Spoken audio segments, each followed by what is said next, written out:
ಇಂದ್ರಿಯಕರ್ಮಾಣಿ ಪ್ರಾಣಕರ್ಮಾಣಿ ಚಾಪರೇ ಆತ್ಮಸಂಯಮಯೋಗಾಗ್ನೌ ಜುಹ್ವತಿ ಜ್ಞಾನದೀಪಿತೇ. ಇಲ್ಲಿಯ ತನಕ ನಾನಾ ರೀತಿಯ ಯಜ್ಞಗಳನ್ನು ತಿಳಿದುಕೊಳ್ಳುವ ಪ್ರಯತ್ನವನ್ನು ಮಾಡ್ತಾ ಇದ್ದೀವಿ. ಮೊದಲನೆಯದಾಗಿ ಬ್ರಹ್ಮಯಜ್ಞ ಅಂದರೆ ಆತ್ಮಜ್ಞಾನಕ್ಕಾಗಿ ಮಾಡುವ ಎಲ್ಲವೂ ಬ್ರಹ್ಮಯಜ್ಞ ಅಂತ ಅನಿಸ್ಕೊಳ್ಳುತ್ತೆ. ಅದೇ ರೀತಿಯಲ್ಲೇ ದೈವಯಜ್ಞ, ಸಂಸಾರದಲ್ಲಿದ್ದುಕೊಂಡು ಧರ್ಮ ಅರ್ಥ ಕಾಮ ಇವುಗಳನ್ನು ಪೂರೈಸಿಕೊಳ್ಳೋದಕ್ಕಾಗಿ ದೇವತೆಗಳನ್ನು ನಮ್ಮ ಕುರಿತು ಮಾಡುವ ಯಜ್ಞಗಳು ದೈವ ಯಜ್ಞ ಅಂತ ಕರೆಸ್ಕೊಳ್ಳುತ್ತೆ. ಇನ್ನು ಕೆಲವರು ತಮ್ಮ ಜ್ಞಾನೇಂದ್ರಿಯಗಳನ್ನು ನಿಯಂತ್ರಣ ಮಾಡಿಕೊಂಡು ಅವುಗಳಲ್ಲಿ ಆತ್ಮ ಸಂಯಮವನ್ನು ಹೊಂದುವುದಕ್ಕೆ ಪ್ರಯತ್ನ ಮಾಡ್ತಾ ಇರ್ತಾರೆ, ಅವರು ಯೋಗಿಗಳೇ. ಇನ್ನು ಕೆಲವರು ತಮ್ಮ ಕರ್ಮೇಂದ್ರಿಯಗಳನ್ನು ನಿಗ್ರಹ ಮಾಡಿಕೊಂಡು ಅವುಗಳ ಮೂಲಕವಾಗಿ ಆತ್ಮಜ್ಞಾನಕ್ಕಾಗಿ ಪ್ರಯತ್ನ ಪಡ್ತಾ ಇರ್ತಾರೆ.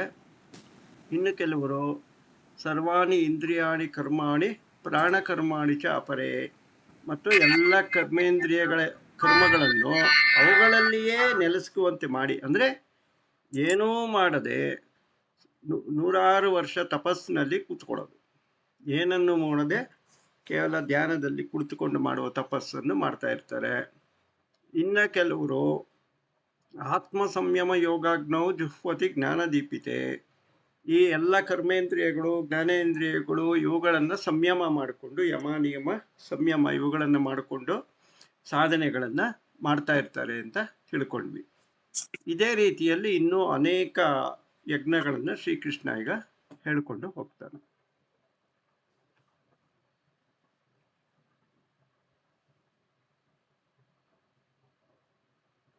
ದ್ರವ್ಯಯಜ್ಞಾಸ್ತಪೋ ಯಜ್ಞ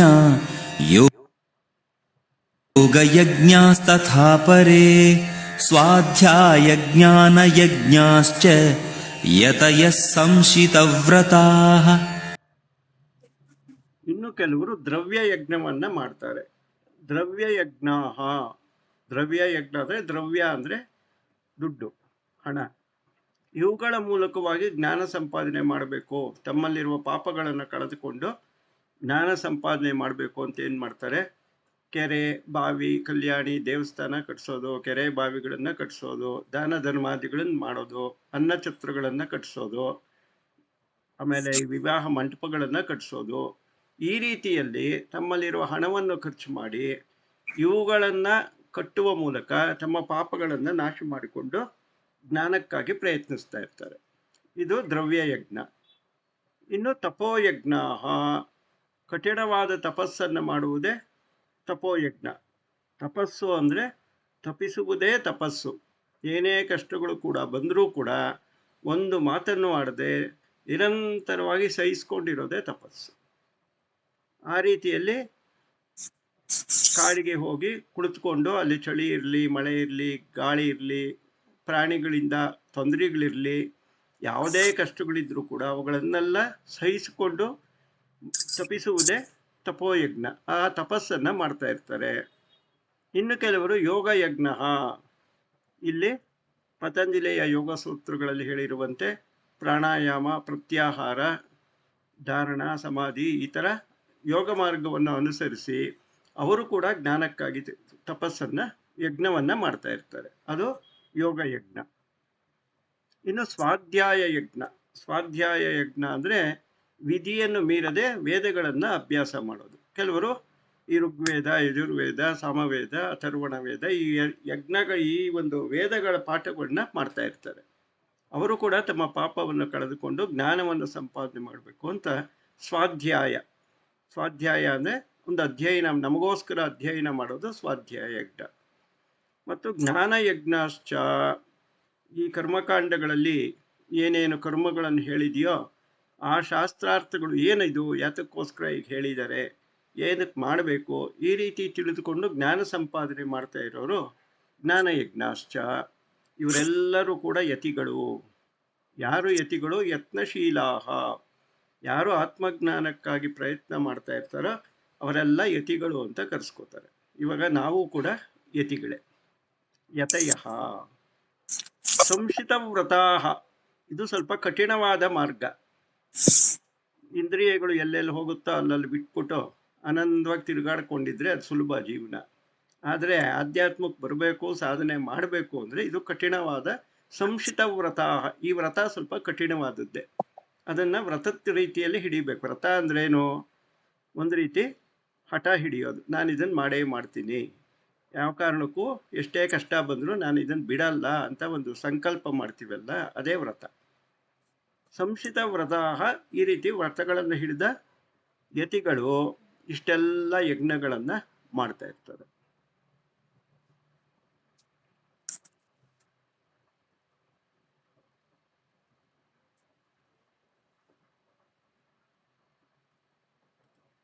ಅಪಾನೇ ಜುಹ್ವತಿ ಪ್ರಾಣಂ ಪ್ರಾಣೇ ಪಾನಂ ತಥಾ ಪರೇ ಪ್ರಾಣಾಪಾನಗತಿರುದ್ಧ್ವಾ ಪ್ರಾಣಾಯಾಮ ಪರಾಯಣಾಃ.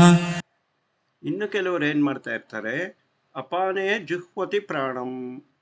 ಪ್ರಾಣ ಮತ್ತು ಅಪಾನ 5 ಪಂಚಪ್ರಾಣಗಳು ಇದೆ ಅಂತ ನಿಮಗೆಲ್ಲವೂ ಗೊತ್ತಿರಬೇಕು. ಪ್ರಾಣ, ಅಪಾನ, ವ್ಯಾನ, ಉದಾನ, ಸಮಾನ.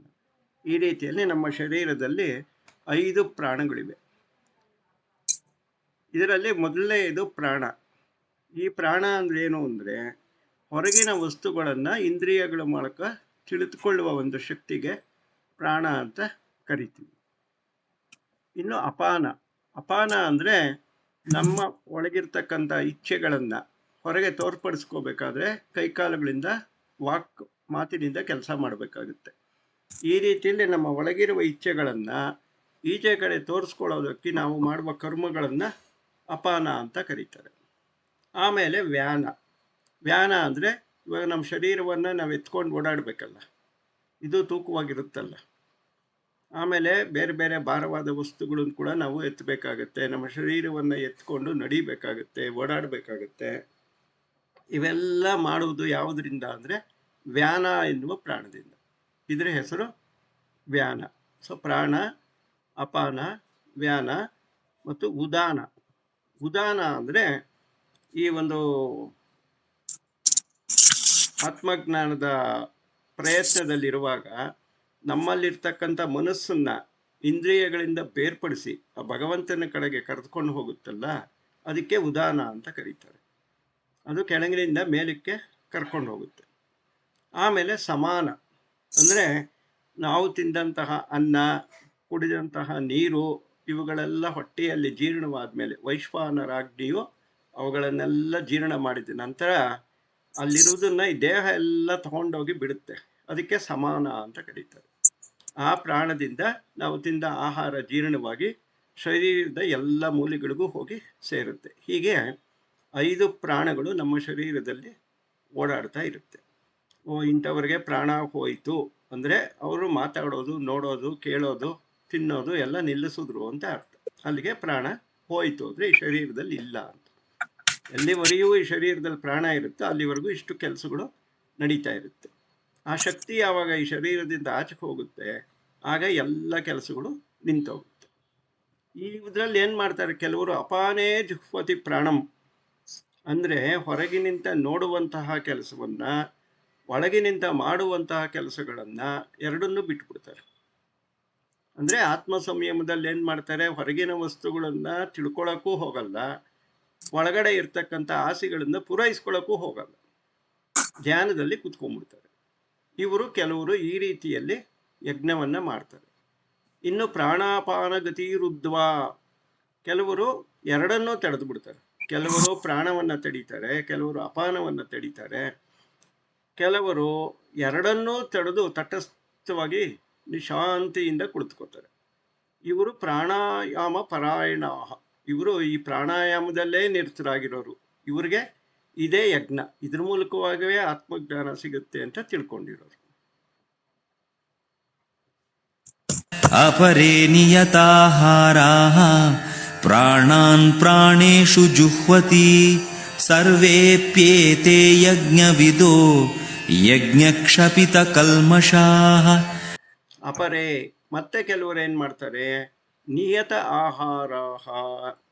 ಈಗ ನಾವು ತಿನ್ನುವ ಅನ್ನದಿಂದ ಮನಸ್ಸು ಬರುತ್ತೆ ಅಂತ ಕೇಳ್ತಾನೆ ಇರ್ತೀವಿ. ನಾವು ಕುಡಿಯುವ ನೀರಿನಿಂದ ಪ್ರಾಣಶಕ್ತಿ ಬರುತ್ತೆ ಅಂತಲೂ ಕೇಳ್ತಾ ಇರ್ತೀವಿ. ಈಗ ಮನಸ್ಸು ಆಸೆಗಳನ್ನೆಲ್ಲ ಬಿಟ್ಟು ಸ್ವಲ್ಪ ತಣ್ಣಗಾಗಬೇಕು ಅಂದರೆ ನಮ್ಮ ಆಹಾರ ಸೇವನೆಯನ್ನು ಕಡಿಮೆ ಮಾಡಬೇಕಾಗುತ್ತೆ.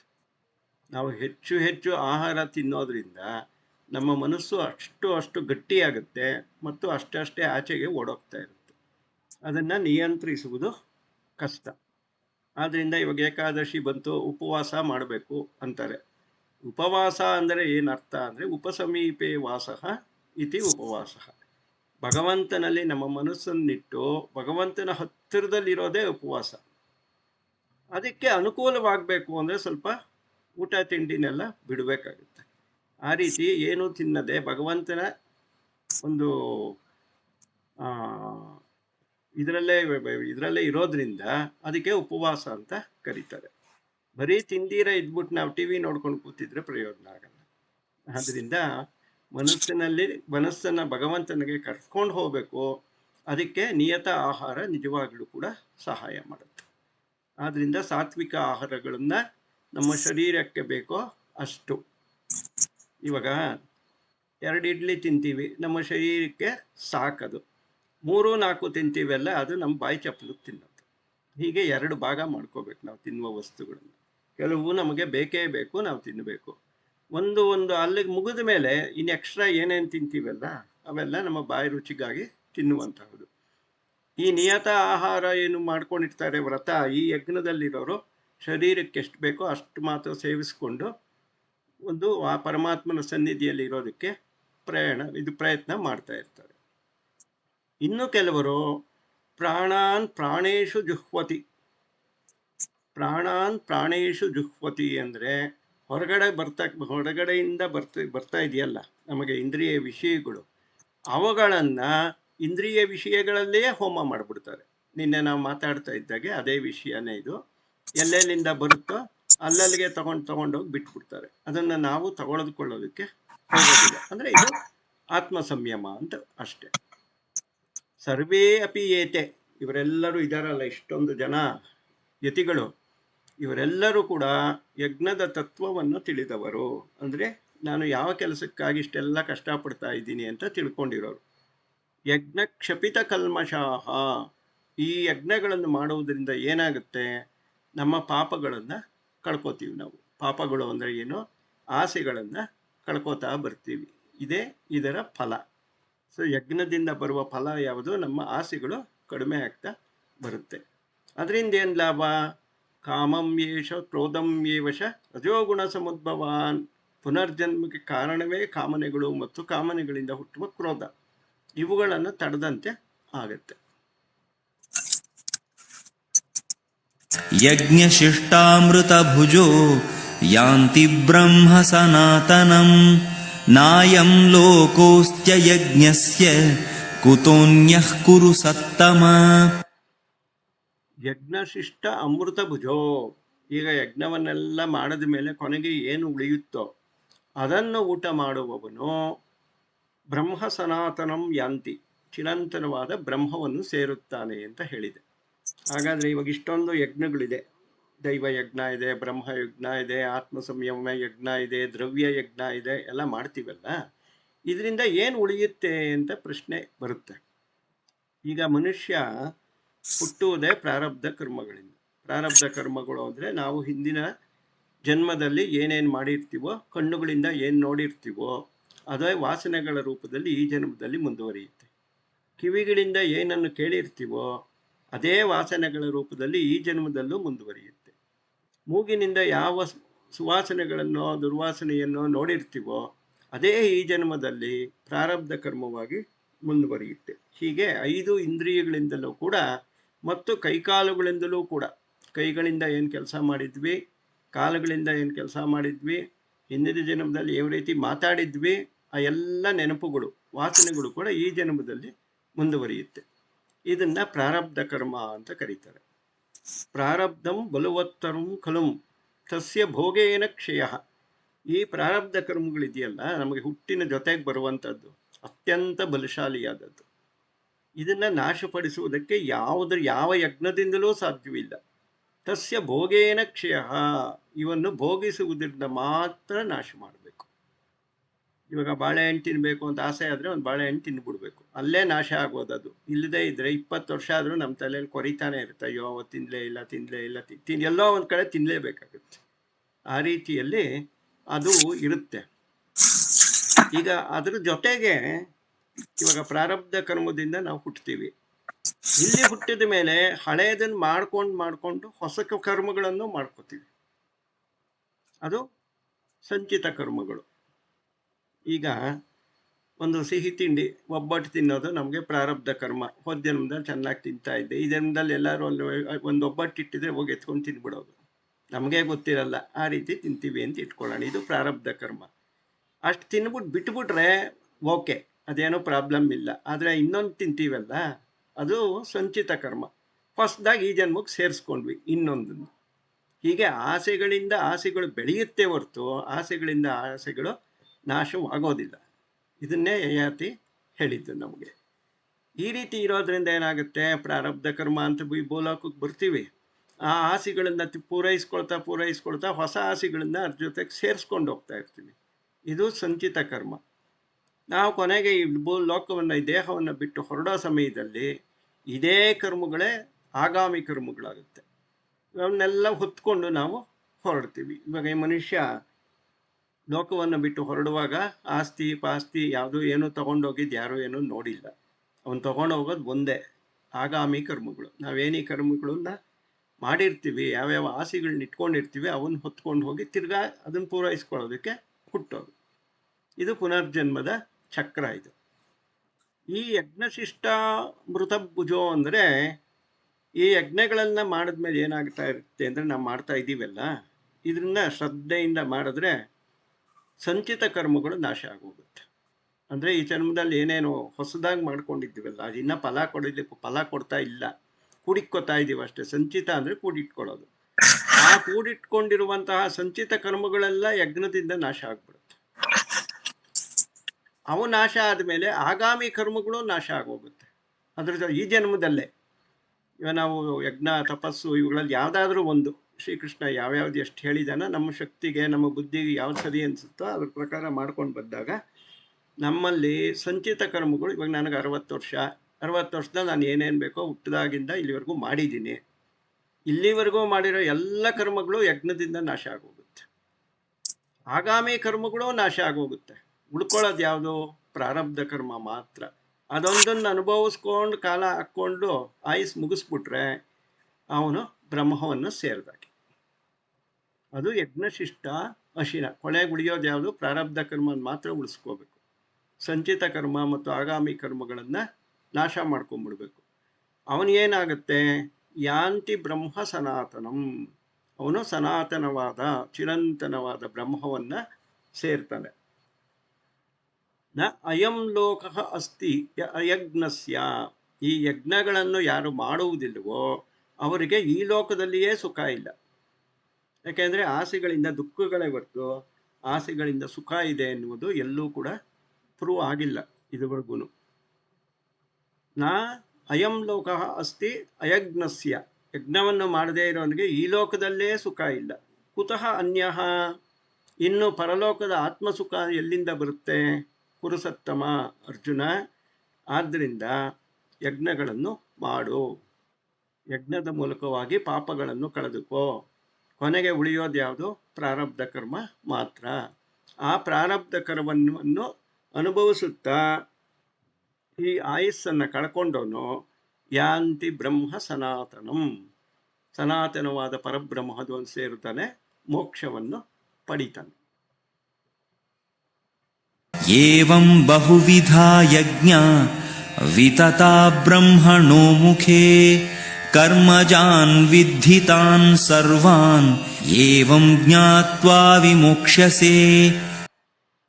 ಏವಂ ಬಹುವಿಧ ಯಜ್ಞ, ಈ ರೀತಿಯಲ್ಲಿ ಹೇಳಿರುವ ಅನೇಕ ಯಜ್ಞಗಳು, ಇವೆಲ್ಲ ಎಲ್ಲಿ ಯಾರು ಹೇಳಿದಾರಪ್ಪ ನಮಗೆ? ವಿತತಾ ಬ್ರಹ್ಮಣೋಮುಖೆ, ವೇದಗಳಲ್ಲಿ ಹೇಳಿದೆ. ಬ್ರಹ್ಮಣೋಮುಖೆ ಅಂದರೆ, ಬ್ರಹ್ಮಣ ಮುಖ ಅಂದರೆ ಅದು ವೇದಗಳೇ. ಅದಕ್ಕೆ ಬ್ರಹ್ಮನಿಗೆ 4 ಮುಖ ಅಂತ ಹೇಳ್ತಾರೆ. ಚತುರ್ಮುಖ ಬ್ರಹ್ಮ. ಹಾಗಾದ್ರೆ ಅವನಿಗೆ 4 ಮುಖ ಇರುತ್ತಾ? 4 ಮುಖ ಇದೆ ಅಂತ ಅಲ್ಲ. 4 ವೇದಗಳು, ಒಂದೊಂದು ವೇದಗಳು ಒಂದೊಂದು ಮುಖ ಅಂತ ಕಲ್ಪಿಸ್ಕೊಂಡ್ರೆ 4 ವೇದಗಳಿಂದ ಅವನಿಗೆ 4 ಮುಖ. ಸೊ ವಿತತ ಬ್ರಹ್ಮಣೋ ಮುಖೆ ಅಂದರೆ ಪರಬ್ರಹ್ಮನೇ ಈ ಯಜ್ಞಗಳನ್ನೆಲ್ಲ ಸೃಷ್ಟಿಗೆ ಮೊದಲೇ ಹೇಳಿದ್ದಾನೆ. ಕರ್ಮಜಾನ್ ವಿದ್ಧಿ ತಾನ್ ಸರ್ವಾನ್ ಏವಂ. ಈ ಯಾವುದಾದರೂ ಸರಿ, ಬ್ರಹ್ಮಯಜ್ಞವೇ ಆಗಲಿ, ತಪೋಯಜ್ಞವೇ ಆಗಲಿ, ದ್ರವ್ಯ ಯಜ್ಞವೇ ಆಗಲಿ, ಜ್ಞಾನ ಯಜ್ಞವೇ ಆಗಲಿ, ಯಾವ ಯಜ್ಞ ಆದರೂ ಆಗಲಿ, ಇವೆಲ್ಲ ಮಾಡಬೇಕಾದ್ರೆ ನಾವು ಕರ್ಮವನ್ನು ಮಾಡಲೇಬೇಕು. ಈಗ ನಾವು ಧ್ಯಾನ ಮಾಡ್ತೀವಿ, ಧ್ಯಾನಕ್ಕೋಸ್ಕರ ಕೂತ್ಕೋತೀವಿ. ನಾವು ಧ್ಯಾನ ಮಾಡಬೇಕು, ನಾನು ಕೂತ್ಕೋಬೇಕು ಅಂತ ಮನಸ್ಸಲ್ಲಿ ಯೋಚನೆ ಆದರೂ ಮಾಡಬೇಕಲ್ಲ, ಅವಾಗ ತಾನೇ ನಾವು ಧ್ಯಾನ ಮಾಡೋಕ್ಕೆ ಸಾಧ್ಯ. ಅಲ್ಲಿಗೆ ಕರ್ಮ ಮಾಡಿದಾಗೆ ಆಯಿತು. ನಾನು ಆತ್ಮಜ್ಞಾನವನ್ನು ಪಡಿತೀನಿ, ನಾನು ಬ್ರಹ್ಮಜ್ಞಾನವನ್ನು ಹೊಂದ್ತೀನಿ, ಈ ರೀತಿ ಸಂಕಲ್ಪ ನಮ್ಮ ಮನಸ್ಸಿಗೆ ಬಂದ ತಕ್ಷಣ ಅದು ಒಂದು ಕರ್ಮವೇ. ಈ ರೀತಿಯಲ್ಲಿ ಕರ್ಮಜಾನ್ ವಿದ್ಧಿ ತಾನ್ ಸರ್ವಾನ್, ಎಲ್ಲ ಯಜ್ಞಗಳಿಗೂ ಮೂಲ ಕರ್ಮವೇ. ಕರ್ಮದ ಮೂಲಕವಾಗಿಯೇ ಜ್ಞಾನವನ್ನು ಪಡೆಯಬೇಕೇ ಹೊರತು ಜ್ಞಾನದಿಂದ ಜ್ಞಾನವನ್ನು ಪಡೆಯೋದಕ್ಕೆ ಆಗೋದಿಲ್ಲ. ಆದ್ದರಿಂದ ಅರ್ಜುನ, ನೀನು ಕರ್ಮಗಳನ್ನು ಬಿಡಬೇಡ. ಮನುಷ್ಯನು ಉನ್ನತಿಯನ್ನು ಹೊಂದಬೇಕಾದ್ರೆ, ಮೋಕ್ಷವನ್ನು ಪಡೆಯಬೇಕಾದ್ರೆ ಕರ್ಮಗಳನ್ನು ಮಾಡಲೇಬೇಕು. ಈ ರೀತಿಯಲ್ಲಿ ತಿಳಿದುಕೊಂಡರೆ ನೀನು ಈ ಶೋಕ ಮತ್ತು ಮೋಹಗಳಿಂದ ನರಳುತ್ತಾ ಇದೆಯಲ್ಲ, ಯುದ್ಧ ಮಾಡಿದ್ರವಕ್ಕೋ ಬೇಡವೋ, ಇವರೆಲ್ಲ ಬಂಧುಗಳು, ಇವರನ್ನೆಲ್ಲ ಕೊಂದು ನಾನು ಯಾವ ಪಾಪವನ್ನು ಹೊಂದಲಿ, ಈ ರೀತಿ ಎಲ್ಲ ನೀನು ಶೋಕ ಮೋಹಗಳಿಂದ ಬಳಲ್ತಾ ಇದೆಯಲ್ಲ, ಆ ಶೋಕ ಮೋಹಗಳಿಂದ ವಿಮೋಕ್ಷಸೆ, ಬಿಡುಗಡೆಯನ್ನು ಹೊಂದುತ್ತೀಯ. ಸಂಸಾರದಿಂದ ಬಿಡುಗಡೆಯನ್ನು ಹೊಂದಿ ಮೋಕ್ಷವನ್ನು ಪಡೆಯುತ್ತೀಯ ಅಂತ ಹೇಳ್ತಾ ಇದ್ದ. ಶ್ರೇಯಾನ್ ದ್ರವ್ಯಮಯಾದ್ಯಜ್ಞಾತ್ ಜ್ಞಾನಯಜ್ಞಃ ಪರಂ ತಪ ಸರ್ವಂ ಕರ್ಮಾಖಿಲಂ ಪಾರ್ಥ ಜ್ಞಾನೇ ಪರಿಸಮಾಪ್ಯತೆ. ಶ್ರೇಯಾನ್ ದ್ರವ್ಯಮಯಾತ್ ಯಜ್ಞಾತ್ ಜ್ಞಾನಯಜ್ಞ. ಈ ದ್ರವ್ಯ ಯಜ್ಞ ಅಂತ ಹೇಳಿದ್ವಲ್ಲ, ಕೆರೆ ಬಾವಿ ಕಟ್ಟಿಸೋದು ಮುಂತಾದ ಇವುಗಳಿಂದ ಹಿಡಿದು ಬೇರೆ ಎಲ್ಲ ಯಜ್ಞಗಳು, ಪ್ರಾಣಾಯಾಮ ಇರಬಹುದು, ಪ್ರತ್ಯಾಹಾರ ಇರ್ಬೋದು, ಆತ್ಮ ಸಂಯಮ ಯಜ್ಞ ಇರ್ಬೋದು, ದೈವಯಜ್ಞ ಇರ್ಬೋದು, ಈ ರೀತಿ ಎಲ್ಲ ಯಜ್ಞಗಳಿಗಿಂತಲೂ ಜ್ಞಾನ ಯಜ್ಞವು ಅತ್ಯಂತ ಶ್ರೇಷ್ಠವಾದದ್ದು, ಉತ್ತಮವಾದದ್ದು ಅಂತ ಶ್ರೀಕೃಷ್ಣ ಹೇಳ್ತಾ ಇದ್ದಾನೆ. ಹಾಗಾದ್ರೆ ಇಷ್ಟೆಲ್ಲ ಯಜ್ಞಗಳಿದೆಯಲ್ಲಪ್ಪ, ಇದರಲ್ಲಿ ಅತ್ಯಂತ ಒಳ್ಳೆಯದು, ಅತ್ಯಂತ ಶಕ್ತಿಶಾಲಿಯಾದದ್ದು, ಅತ್ಯಂತ ಉತ್ತಮವಾದದ್ದು ಯಜ್ಞ ಯಾವುದು ಅಂದರೆ ಶ್ರೀಕೃಷ್ಣ ಹೇಳ್ತಾ ಇದ್ದಾನೆ ಜ್ಞಾನ ಯಜ್ಞ. ಯಾಕೆ? ಸರ್ವಂ ಕರ್ಮ ಅಖಿಲಂ, ನಾವು ಮಾಡುವ ಎಲ್ಲ ಕರ್ಮಗಳು, ಯಾಕೆಂದರೆ ಎಲ್ಲ ಯಜ್ಞಗಳು ಕರ್ಮದಿಂದಲೇ ಆಗೋದು. ಈಗ ನಾನು ಪ್ರಾಣಾಯಾಮ ಮಾಡಬೇಕು ಅಂದರೆ ಉಸಿರು ಬಿಗಿ ಹಿಡಿದು ಕುಡ್ಕೋಬೇಕು ಅಂದರೆ ಆ ಉಸಿರು ಬಿಗಿ ಹಿಡಿಯೋದು ಕೂಡ ಒಂದು ಕರ್ಮನೇ. ಆ ರೀತಿ ಕರ್ಮವೇ ಮಾಡದೆ ಯಾವ ಜ್ಞಾನವೂ ಬರುವುದಿಲ್ಲ. ಆದ್ದರಿಂದ ಸರ್ವಂ ಕರ್ಮ ಅಖಿಲಂ, ಎಲ್ಲ ಕರ್ಮಗಳು ಜ್ಞಾನೇ ಪರಿಸಮಾಪ್ಯತೆ, ಜ್ಞಾನದಲ್ಲಿ ಕೊನೆಗಾಣುತ್ತೆ.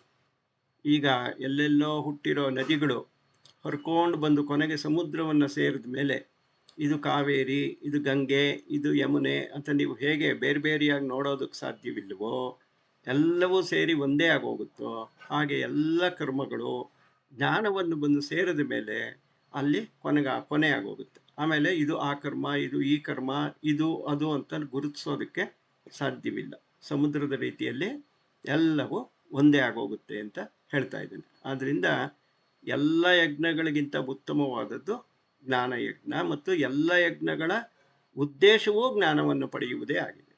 ಪ್ರಾಣಾಯಾಮ ಮಾಡಿದ್ರೂ ಕೂಡ ಅದ್ರ ಉದ್ದೇಶ ಜ್ಞಾನ ಉತ್ಪತ್ತಿಯೇ ಹೊರತು ಅದರಿಂದಲೇ ಏನು ಸಾಧ್ಯ